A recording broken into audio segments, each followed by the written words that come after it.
जय हिंद दोस्तों, आप सभी का स्वागत है हमारे YouTube channel the credible classes and institute can be believed, एक ऐसे संस्थान जहां आप कर सकते हैं विश्वास। दोस्तों, बोर्ड्स के लिए हिंदी गद्य और पद्य के महत्वपूर्ण प्रश्नों का ये सेक्शन चल रहा था और ये है पार्ट 4 यानी कि चौथा वीडियो। आइए हिंदी के गद्य और पद्य के महत्वपूर्ण बहुविकल्पी प्रश्नों को हम लोग यहाँ पर देखते हैं। और अगर आपने इन वीडियोस को नहीं देखा है, पहले 3 वीडियोस को, तो डिस्क्रिप्शन में लिंक दिया हुआ है, आप जाइए पहले उनको देखिए, नोट्स बनाइए और अपनी हिंदी की तैयारी को और मजबूत कीजिए। आइए चलते हैं अपने पहले प्रश्न पर। तो हमारा पहला प्रश्न है, हिंदी गद्य का यात्रा वृत्तांत पहला कौन सा है? तो हिंदी गद्य का पहला यात्रा वृत्तांत है सरयू पार की यात्रा, जिसको लिखा है भारतेंदु हरिश्चंद्र जी ने। प्रश्न नंबर 2, किन्हीं 2 यात्रा वृत्तांत लेखकों के नाम लिखें। यात्रा वृत्तांत तो दोस्तों जो घूम घूम कर यात्रा करते हैं, तो एक नाम तो इसमें बहुत ही महत्वपूर्ण है, राहुल सांकृत्यायन जी, सब लोग जानते हैं, और दूसरा सेठ गोविंददास जी।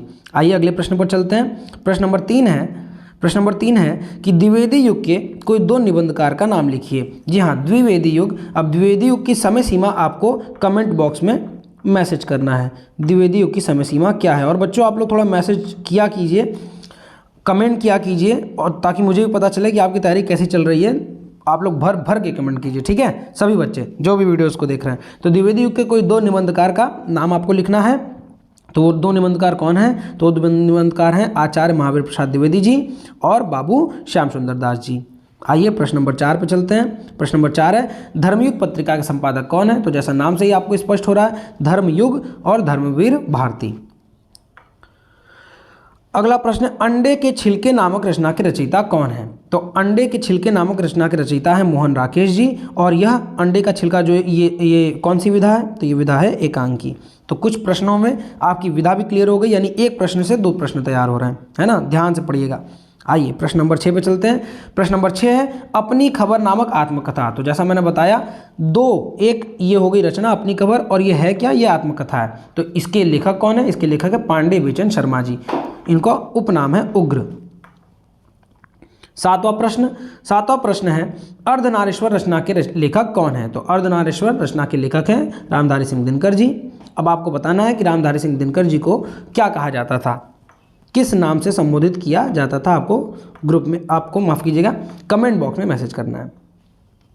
8वां प्रश्न है दोस्तों, आंखों की थाह नामक कहानी के लेखक कौन है? तो आंखों की थाह, ये सब लास्ट ईयर के इंपॉर्टेंट क्वेश्चंस हैं, जितने भी सेट हैं उनके इंपॉर्टेंट क्वेश्चन हैं, तो आप लोग ध्यान से देखिएगा। आंखों की थाह नामक कहानी के लेखक कौन है? राय कृष्णदास जी हैं। अगला प्रश्न 9वां प्रश्न है, आखिरी चट्टान नामक यात्रा वृत्तांत किसकी रचना है? तो आखिरी चट्टान एक यात्रा वृत्तांत है, इसकी रचना की है मोहन राकेश जी ने।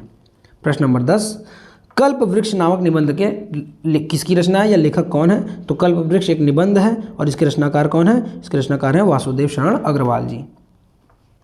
अगला प्रश्न, भक्तमाल के रचनाकार कौन है?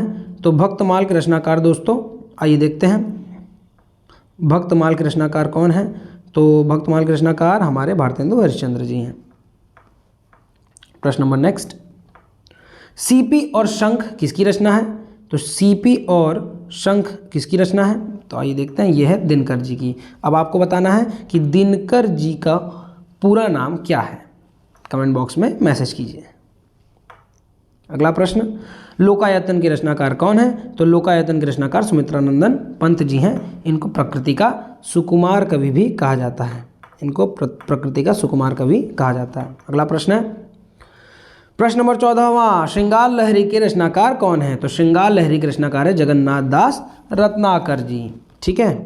अगला प्रश्न नंबर 15वां। तो प्रश्न नंबर 15वां क्या कहता है? प्रश्न नंबर 15वां कहता है कि चुभते चौबदे के रचनाकार कौन है? तो चुभते चौबदे के रचनाकार अयोध्या सिंह उपाध्याय जी हैं, इनका उपनाम है हरिऔध। क्या नाम है? हरिऔध। चलिए अगला प्रश्न नंबर 16, भारत भारती के रचनाकार कौन है? तो भारत भारती के रचनाकार कौन है? मैथिली शरण गुप्त जी हैं। अगला प्रश्न नंबर 17वां, रामचंद्रिका के रचनाकार कौन है? तो रामचंद्रिका के रचनाकार केशव दास जी हैं। देखिए माफ़ कीजिएगा, यहाँ पर केशव हो गया है, केशव दास, लेकिन ये है केशव दास जी, है ना, ये टाइपिंग मिस्टेक हो चुकी है, तो आप ऐसे लिखेंगे केशव दास जी। अगला प्रश्न, अखरावट के रचनाकार कौन है? तो अखरावट के रचनाकार कौन है भाई? जायसी जी हैं। कौन है? जायसी जी। तो आपको पता है जायसी जी का पूरा नाम क्या है? अगर पता है तो बताइए। अखरावट के रचनाकार हैं जायसी जी, इनका पूरा नाम बताइए। प्रश्न नंबर 19 पे चलते हैं।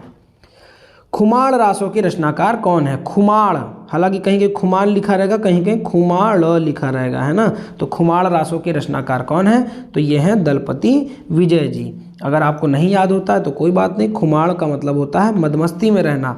तो अगर मदमस्ती में कौन चलता है? सेना। मदमस्ती में कौन चलता है? सेना। और सेना को हम लोग क्या कहते हैं? दल कहते हैं, दल। तो इससे हम लोग याद रख सकते हैं दलपति विजय जी। अगला प्रश्न और आखिरी प्रश्न इस सेक्शन का, दीपशिखा नामक रचना के लेखक कौन है? तो दीपशिखा नामक रचना की लेखिका हैं, माफ कीजिएगा लेखिका हैं ये महादेवी वर्मा जी, है ना। आधुनिक युग की मीरा भी कहा जाता था इनको। ये 20 प्रश्न आपके समाप्त हुए। जल्दी से जल्दी इसको याद कीजिए, अपने कॉपी में लिखिए, नोट्स बनाइए। चलिए हमको दीजिए इजाज़त, हमारी होती है समाप्ति वीडियो की। आप लोग देखिए, याद कीजिए, अपने बोर्ड की तैयारी को और मजबूत कीजिए।